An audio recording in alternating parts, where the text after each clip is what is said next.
My name is Anthony Leach. I am Associate Professor of Music and Music Education at Penn State University. That means that I do things with undergraduate and graduate students in choral music education. My artistic duties involve Essence of Joy, which is a choir that I created in 1991. It is Music 93 in the Penn State system. They perform sacred and secular music from the African and African American choral traditions. And I also conduct University Choir, which is Music 89 in the Penn State University system. They are our largest mixed choir, and we tend to perform things from the standard choral canon, which may be sacred, secular, a cappella things with orchestra, things with organ, piano, whatever number of things. I grew up in a home where there was always music. My mother was a pianist, and some of my earliest memories are of her studying piano. And I remember those sounds. I remember the music from those primary formative years. I remember the people that sang music with my mom. I remember the very first time I heard a pipe organ, and I thought, this is different.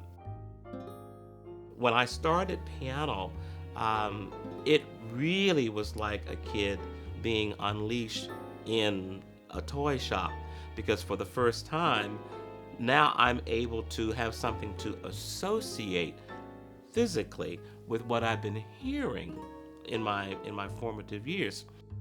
Before I finished my first year of private piano study, my piano teacher showed up early for my lesson because she came to the house. And she came in and she says, "Tony, was that your mom playing while shepherds watched their flock by night?" I said, "No." She says, "Well, who was playing it?" I said, "I was playing it." She says, "Well, I didn't assign it to you." I said, "It's in the hymnal." She says, "Really?" I said, "Yeah." So she opened the hymnal and she said, "Play it again." So I played it again. And then she says, "Can you play it in any other key?" I said, "What key do you want it in?" And then she says, "Okay, stand up and turn away from me, and I'm just going to play some things, and you tell me what the names of these notes are." At which point, of course, she discovered that I had perfect pitch. In learning that I could read the score and that I also could hear the score without actually playing the piano, but that in playing the piano, that would affirm what's on the page, I've always functioned at a pretty high level as far as musicianship is concerned. And then probably when I was 10, I had my first opportunities to play in the Sunday school, and then to do a little playing as far as Sunday morning was concerned, and that then led more into some leadership positions as far as church music was concerned. My musical journey, I've been a bilingual person because in growing up in the African American community, and specifically in the African American church, there's a whole set of things that we do on Sunday mornings that are similar to what happens in many denominations, but are specific to the Black church because of culture, heritage, and history. I'm of that age where in Black culture, gospel music crossed over in the late 60s with "Oh Happy Day."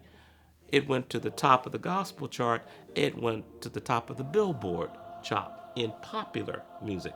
So I've been bilingual in being a champion of African and African American music, but at the same time becoming a champion of the standard classical, and in this case choral tradition.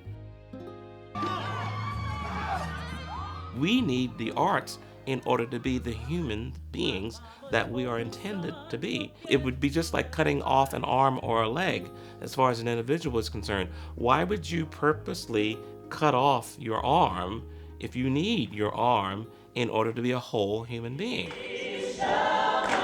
We shall not be moved.